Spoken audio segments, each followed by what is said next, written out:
நிறைய பேர் வீட்டுல பார்த்துட்டேன் அப்படின்னு சொன்னா சுவாமி படங்கள்ல நிறைச்சு வச்சிருக்கிறத பார்க்க முடியும். சரி, இதுக்கு மத்தியமாக இந்த 5 படத்துக்கு உண்டான விசேஷங்கள் சொல்லலாம். ஐஸ்வர்யம் கொடுக்கக்கூடிய விஷயங்கள் என்னென்ன, பஞ்ச ஐஸ்வர்யம் கொடுக்கக்கூடிய விஷயங்கள் என்னென்ன அப்படின்னு பார்த்துட்டோம்னா, முதல்ல செல்வத்தை பத்தி சொல்லலாம். வித்தியம்னா படிப்பை பத்தி சொல்லலாம். செல்வம்னா பணவரவை பத்தி சொல்ல முடியும்.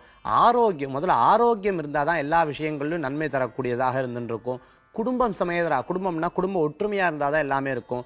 குழந்தைகள் இருந்தாதான் நல்ல முன்னேற்றங்கள், நினைச்ச காரியம் நல்லபடியா நடக்கும். இந்த மாதிரி 5 விஷயங்கள் ரொம்ப முக்கியத்துவம் வாய்ந்தது அப்படின்னு சொல்லலாம். இந்த மாதிரிதான் இந்த பஞ்ச ஐஸ்வர்யத்தை கொடுக்கக்கூடிய 5 படத்தை நம்ம வீட்டுல வைக்கிறோம். முதன்மையான கடவுள், எல்லாத்துக்கும் சக்தி உண்டான கடவுள் கன்னி மூல கணபதி அப்படின்னு சொல்லுவா.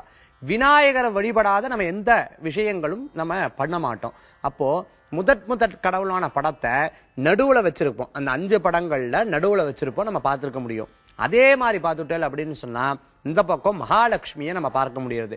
மகாலட்சுமி எதற்காக? செல்வத்தை சேர்க்கக்கூடிய ஒரு வீடு இருந்ததுன்னு சொன்னா அந்த வீட்டுல செல்வம் ரொம்ப முக்கியத்துவம் வாய்ந்ததாக இருந்துட்டு இருக்கு. பொருளாதாரம்ங்கிறது ரொம்ப நிறைய வேணும். சரி, இந்த பக்கம் பார்த்துட்டோம்னா சரஸ்வதி அம்பாளுடைய படத்தை இருக்கும். கல்வி ஞானத்திற்கும் அறிவிற்கும் அருட்செல்வத்துக்கும் சரஸ்வதி அம்பாள் தான் ரொம்ப முக்கியம். அதனால்தான் 3வது தெய்வமாக சரஸ்வதி அம்பாளை நம்ம வச்சுட்டு இருக்கிறத பார்க்க முடியும். சரி, நம்ம குடும்ப ஒற்றுமை என்னதான் இருந்தாலும் குடும்ப ஒற்றுமையா இருந்தாதான் அந்த விஷயத்துல சுபீக்ஷம் அப்படின்னு சொல்ல முடியும். அதற்கு தான் வெங்கடாஜலபதிய மகாலட்சுமி எங்க வச்சுட்டு இருக்காரு அப்படின்னு பார்த்துட்டோம்னா கிருத்தயத்திலேயே வச்சு இருக்கக்கூடியதுதான் வெங்கடாஜலபதி சுவாமி.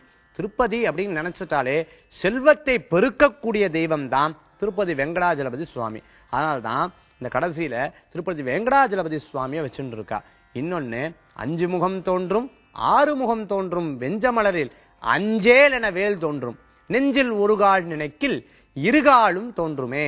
என்னதான் கஷ்டம் இருந்தாலும் நான் இருக்கேன், கவலைப்படாத, உன் காரியத்தை ஜெயிச்சே கொடுப்பேன், உன் வேலைய என் வேலையா எடுத்து பண்றதுதான் வேலவனுடைய கடமைன்னு சொல்லுவா.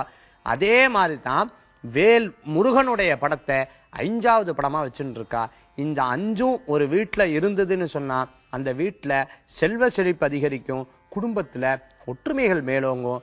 அது மட்டும் இல்லைங்க, சண்டையே வராத திருப்திகளா இருந்துட்டு இருக்கும். சரி, இந்த படத்தை எப்படி பராமரிக்கிறது? டெய்லி பார்த்துட்டேன் அப்படின்னு சொன்னா அதற்குன்னு ஒரு துணியை வச்சுட்டு முடிஞ்ச வரைக்கும் வெள்ளிக்கிழமை தொடச்சு சந்தனம் குங்குமம் இட்டுக்கிறது ரொம்ப நல்லது. கிழக்க பார்த்து படம் இருக்கிறது தான் நல்லது.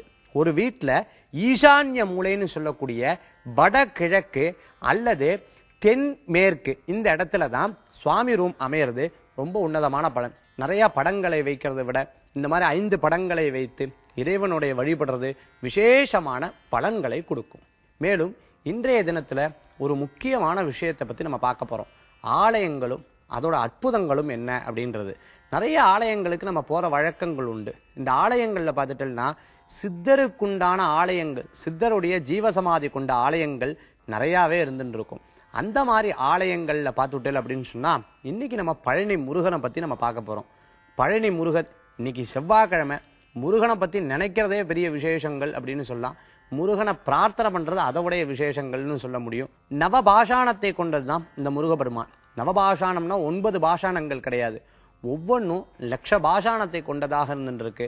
அது கெடாம இருக்கிறதுக்கு ஒரு பாஷாணம். இந்த மாதிரி நவாம்சம் கொண்ட நவ பாஷாணத்தை கொண்ட முருகப்பெருமான் தான் இந்த பழனி முருகர். பழனி முருகர் பார்த்துட்டோம்னா போகர்னால உருவாக்கப்பட்டது.